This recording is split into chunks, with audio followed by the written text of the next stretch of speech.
Okay, so this is the Bible study for 2 Samuel chapter 14, verses 1 through 23. And the text says, Joab, son of Zeruiah, knew that the king's heart longed for Absalom. So Joab sent someone to Tekoa and had a wise woman brought from there. He said to her, pretend you are in mourning, dress in mourning clothes, and don't use any cosmetic lotions. Act like a woman who has spent many days grieving for the dead. Then go to the king and speak these words to him. And Joab put the words in her mouth. When the woman from Tekoa went to the king, she fell with her face to the ground to pay him honor. And she said, help me, your majesty. The king asked her, what is troubling you? She said, I'm a widow. My husband is dead. I, your servant, had two sons. They got into a fight with each other in the field, and no one was there to separate them. One struck the other and killed him. Now the whole clan has risen up against your servant. They say, hand over the one who struck his brother down, so that we may put him to death for the life of his brother whom he killed. Then they will get rid of the heir as well. They would put out the only burning coal I have left, leaving my husband neither name nor descendant on the face of the earth. The king said to the woman, go home and I will issue an order on your behalf. But the woman from Tekoa said to him, let my lord the king pardon me and my family, and let the king and his throne be without guilt. The king replied, if anyone says anything to you, bring them to me, and they will not bother you again.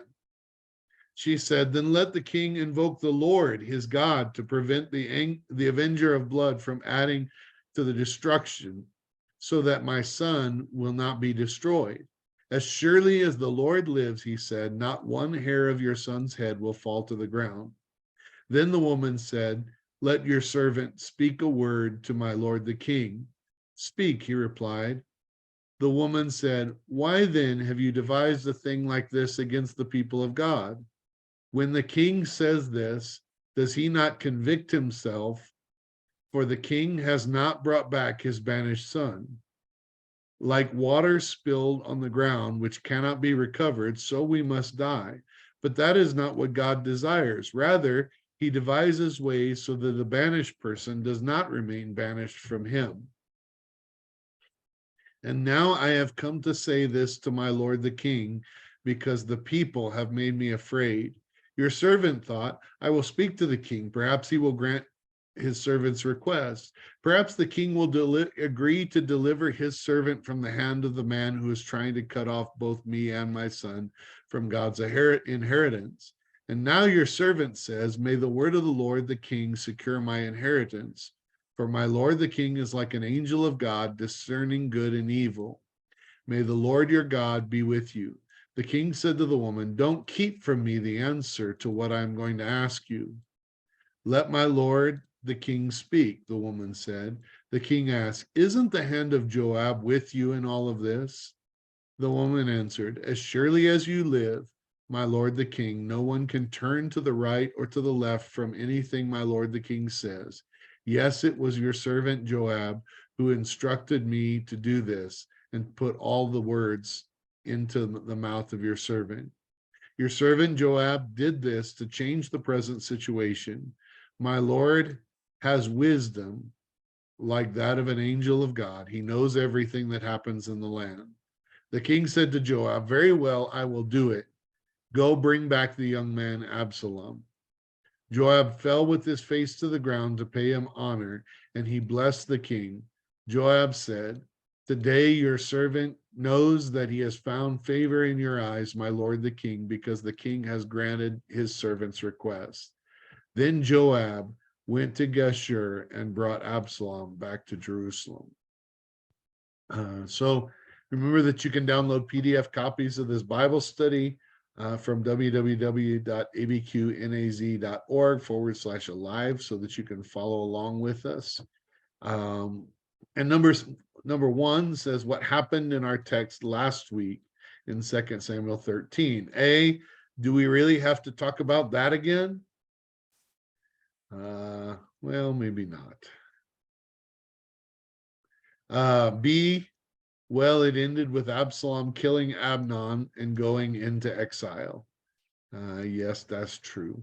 C, it really ended with David being consoled regarding Amnon and now longing for his son Absalom. So those two last parts really set up this week better, but maybe it's important that we remember um, what we don't want to remember, and that's that Amnon raped his sister Tamar, Absalom's sister and Amnon's half sister. Absalom waited 2 years, but had vowed that he was going to take care of this, and he killed Amnon. As I was looking up the king's sons, I realized that it appears that Amnon, if you look back to the list of sons born to David while he was in Hebron before he came to Jerusalem, Amnon appears to have been the firstborn and Absalom the thirdborn. So when we're looking at these sons, what we realize is who would normally be the heir was probably Amnon, and he was dead. Absalom was not far down the line. Um, and so perhaps, as I read the commentaries, perhaps that was Joab's concern. Perhaps Joab was close enough to David that David was um, that Joab was hearing David's longing for Absalom. So at some point, he got through the pain of losing Amnon and now was suffering because he had also lost Absalom, and Absalom was banished and gone. And he wanted him back, it seems like. So some of the commentaries suggest that the whole basis around this was that Joab cared for David and wanted what David wanted, but knew that David would not initiate changing his policy or what had happened here without being pushed. Maybe Joab was one of the confidants that David had told his heart to. Surely they had discussed this before, because David knew almost immediately when the request was made that Joab was behind it. So he knew that they had talked about this before. Some suggest there was a concern about making sure that the air was clear.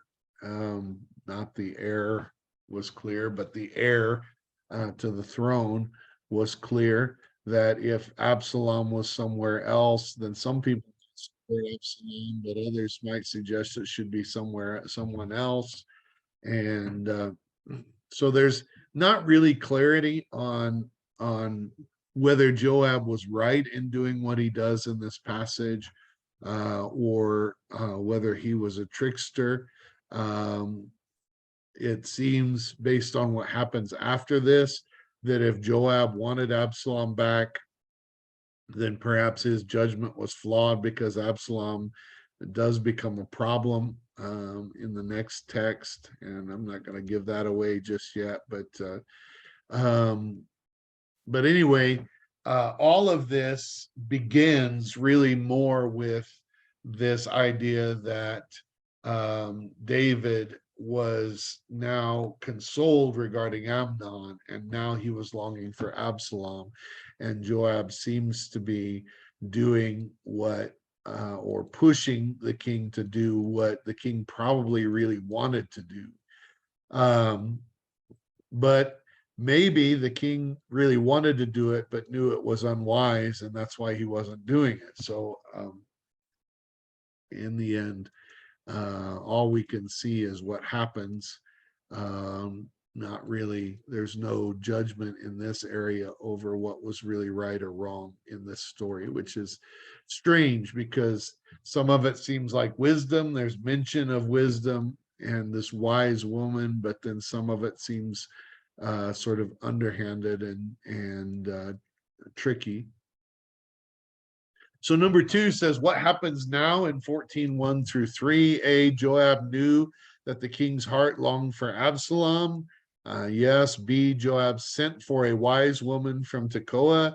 Yes. C, Joab told the wise woman to pretend she is in mourning and go talk to the king. Yes. And C, I think Joab is planning a ruse. And yes, all of the above. Now, it's interesting. One of my biggest questions when reading this was, what is this wise woman?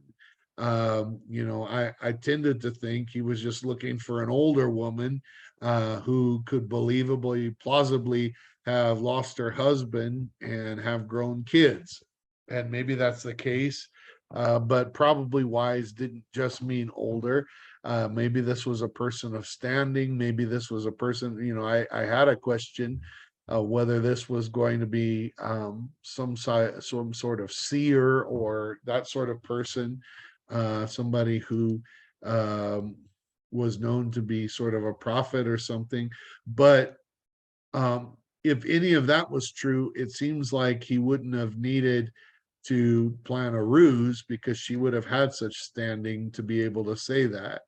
Um, so um, it seems like he was just looking for an older woman who could play the part that he needed her to play, um, who could say these hard things without getting caught, which actually didn't happen. So, um, who was careful with her words, perhaps, um, and could maybe say this the way it needed to be said. But whether he picked the wrong wise woman or whether David was just more wise, which seems true, um, it didn't work here, or it did, depending on the way you look at it. I guess ultimately David granted Joab's request, so maybe it worked, but it wasn't. It didn't fool David. This ruse. Number 3 says, "What did the woman say to David when she went to see him?" According to 14:5 through 11. Now remember, all of this was stuff that Joab put in her mouth. She says, "I'm a widow. My husband is dead." B, I had 2 sons who got in a fight and one killed the other. Yes. C, everyone in my family wants to kill my son who is left because of what he did to his brother. And so that would have been um, uh, sort of a legal thing to do. The avenger of blood, maybe she would have been the avenger of blood, but a close relative could go and do this, could bring about this punishment for death. But the problem is, it would leave her in a terrible state, without an heir, without somebody to take care of the inheritance, and therefore she would have been left in poverty.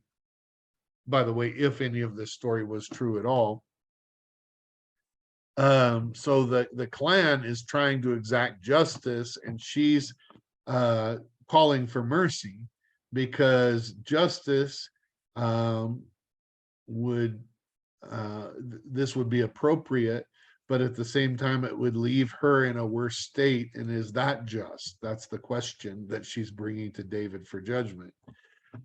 D, she said they wanted to kill her husband's only heir. That's true. E, she made David swear by the Lord that her son and her family would be pardoned. So it's interesting because she brings the story, and the story is a legitimate um, issue where we might sort of justifiably fall on one side or the other. So somebody might justifiably say this man needs to die for what he has done, and that would be just. But it would be just in sort of dealing with the murder that has happened and bringing him to account for what he has done. But in how that affects her, and one could argue that she, unless this brother had children, which this is all a made up story, all this is really, whatever. But unless he had children and a wife, then she is the one that's primarily wronged, by her own son killing her other son. She's the one that's received, and so if she's the one that's been wronged, then the the family coming in to exact justice and kill the other son wrongs her more. And that's where that's the sort of this is a legitimate question where people could justifiably reason that God's will would be on two different sides, and legitimate, have a legitimate case. So this isn't a situation where there's one clearly right answer. This is a question that's a very difficult question. By the way, like the problem with Absalom and many problems that we have where it seems clear cut. Well, he killed somebody, he has to be punished. But if the person who was wronged by the killing is wronged more by the punishment, is that justice? Then that's the question we're having here. And so um, the point of all this is to get David to consider how his current course of action seems just, but it is, if he is the one that's been wronged by all this, then he is wronging himself more by having his second son be. It's the same situation, although in a perhaps a less clear cut thing, and a situation where he is not as easily able to sit in judgment because he is the woman in the story. um and can't judge for himself, but he judges very quickly about this woman. Yeah, easy. We're not going to wrong you more. I'll issue a command. And she says, well, you know, she keeps pushing. And then she pushes again and says, I want you to swear by the Lord or invoke the name of the Lord in this. Like, are you really going to follow through with this? And then once he had gone two steps farther in asserting how clear the judgment was for him that he would invoke the name of the Lord, then she says, can I speak further and talk to you about your situation? And she doesn't really suggest that David is the primary wronged as the father, but she suggests that the kingdom is the one who has been wronged. That the king's children, if the heir has been killed and then another heir has been banished, then he is punishing the kingdom further. And that's really what she says. She says, um, she really talks about all of Israel, and I'm kind of getting ahead of myself, perhaps. So number 4 says, why did the woman what did the woman say next? According to 14:12 through 17, she asked to be free to speak a word to the king. So now she's going beyond asking for justice or asking for help. Now she wants to speak a word of wisdom to the king, and by the way, he lets her, which may say something about the standing of this woman. B, she points out that the king has pardoned her son, but he has not yet pardoned his own son. And so now this begins to sound a lot like when Nathan came to David about Bathsheba, where this has been a story that he made a clear judgment on, and then it's been turned back around on him. Now, the difference is that Nathan was a prophet. This is a wise woman that we don't know anything about, but we do know that everything she's saying was put into her mouth by Joab. So Joab's really the source of this. And so while this may seem very much like the words of the prophet, there's question about whether it's truly wisdom, and whether it's truly the word of God, because it doesn't come from a prophet. It ultimately comes from Joab, um, David's military leader, who seems to be concerned about perhaps David, but perhaps also the kingdom. So see, she says that God devises ways so that a banished person does not remain banished from him. Now, I want to stop here because in the midst of this whole story, where we don't know what is right or what is wrong, or whether this woman and Joab is really speaking wisdom, or whether David was wise for sticking to his judgment before. It's really hard to designate. Yet this woman in the middle of it says something about the nature of God that we know to be true. She says, God devises ways so that a banished person does not remain banished from him. And maybe no matter what the outcome of this story is, no matter what we talk about next week in the rest of chapter 14 and what Absalom does, maybe that wisdom is true and is why it was all so persuasive to David, is that she says something about the character and nature of God that is true, that is something we all need to hear sometimes, I think. um, So number 5 says, despite this woman's deception, does she have a point? Yes, no, explain. And I would say yes. She says something about the character and nature of God that is a clear and important point. Now, does that mean that David should bring Absalom back? Does that mean that was the right thing to do? I'm not sure. But it is true that God finds ways to bring people back that don't deserve to be brought back, that deserve death, but um, but God gives us something different, right? So number 6 says, how did David respond in according to 14, 18, and 19? He says, don't keep me from me the answer of what I'm going to ask you. She says, speak. And he says, isn't the hand of Joab with you? So he saw through it. When she was telling the story, he didn't see through it. It was a believable story. Maybe this is why she was such a wise woman, and she was able to pull it off and convince him. But in the end, as soon as she asked the thing about Absalom, he knew who was behind it, and it was Joab. And he asked her, how did the woman answer? Number 7, according to 14, 19b, and 21. A, yes, that is true. B, Joab wants to change this situation. Yes. C, he agreed and sent Joab to bring Absalom back. So that's not how she answered, but that is the outcome of this. So she told him the truth.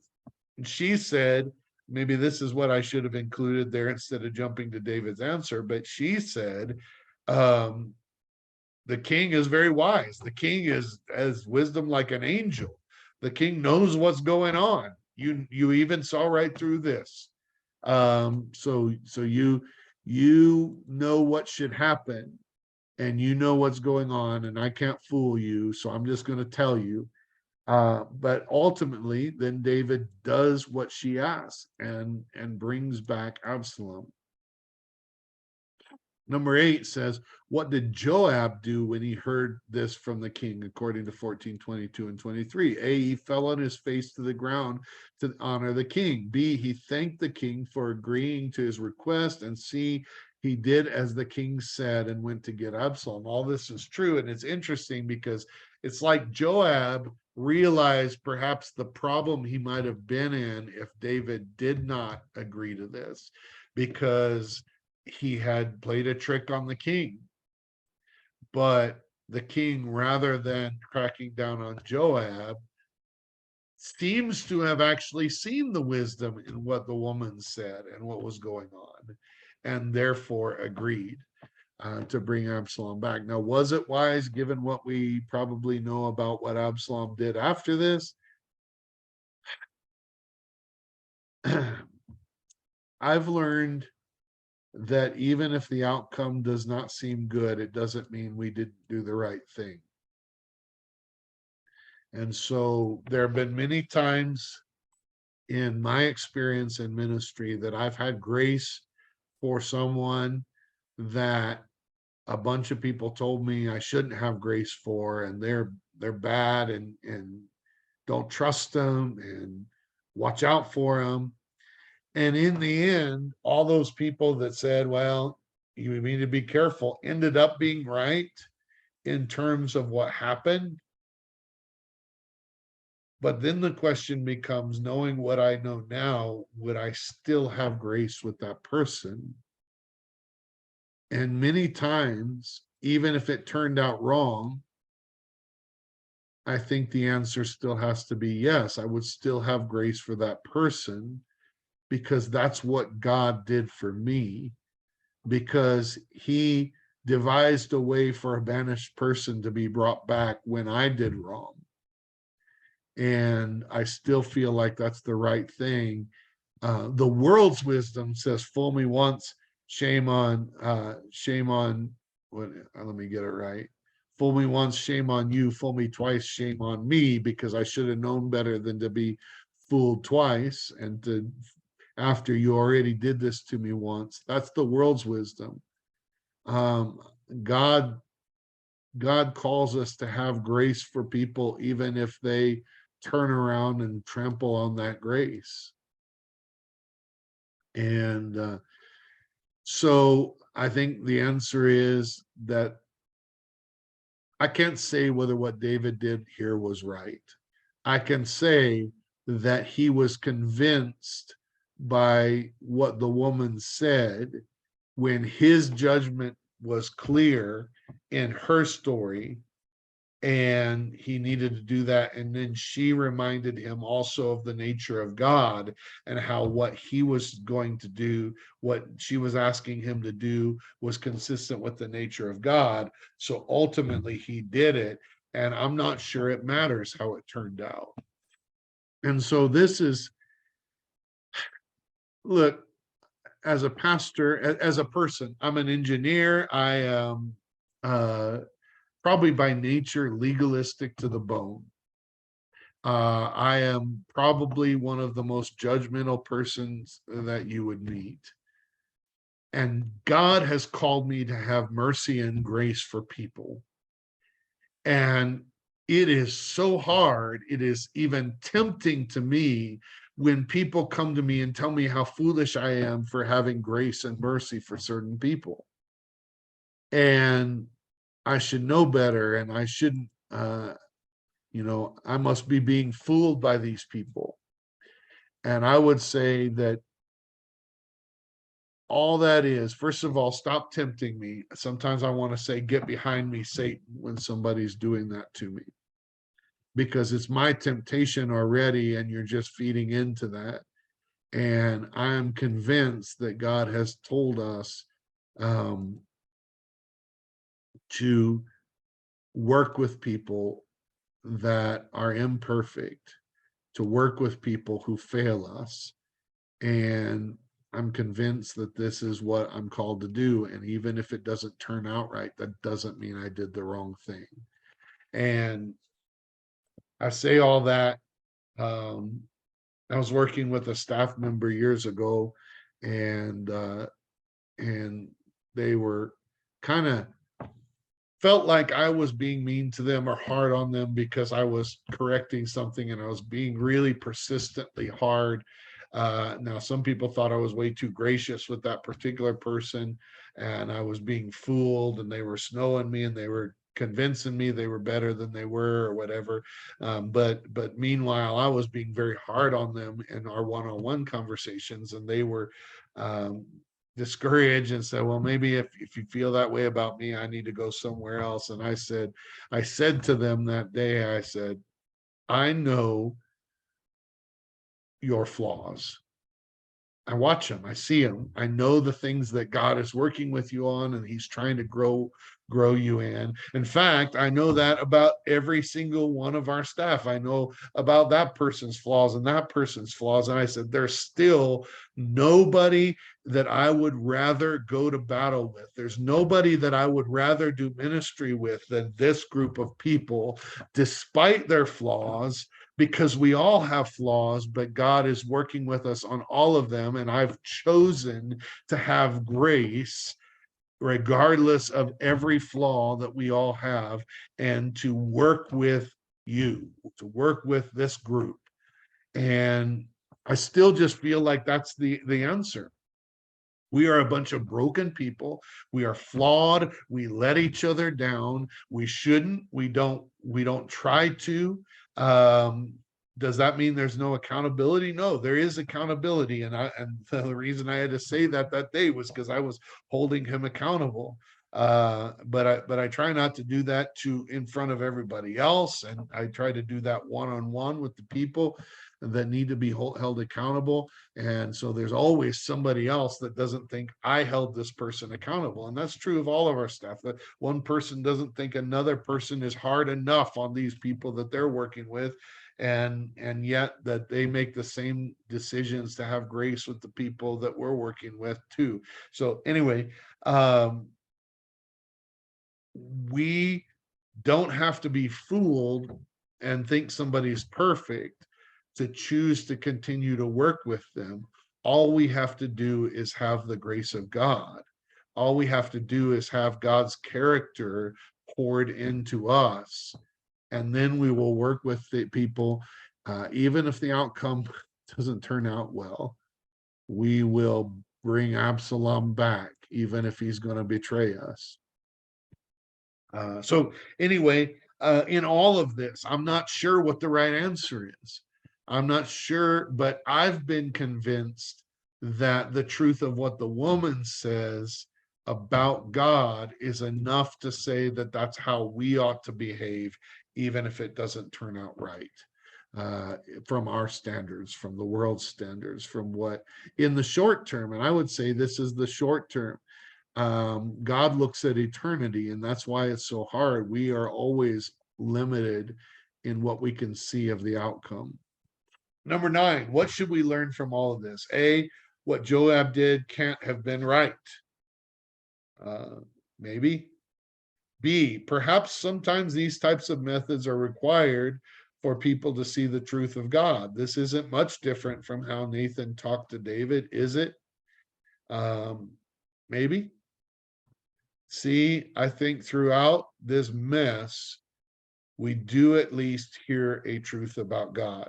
So that's what I would say. When we're trying to pull out the meaning from this, I'm not sure if what Joab did was wrong or what Joab did was justified, and it ultimately is like what the prophet Nathan did, and there's prophecy that comes out.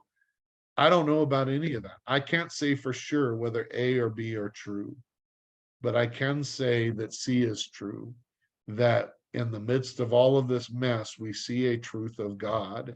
And David seems to have seen a truth of God that led him to bring Absalom back. Number 10, do you think this is the end of the story? It is absolutely not the end of the story. And I could argue that once we think we get to the end of the story and we make a judgment about what this is, whether this was right or wrong, we may still be wrong, because that might not be the end of the story. We haven't seen the end of the story yet. The end of the story is ultimately what happens in eternity, and only God can see that. So we need to consider this and consider this truth about God.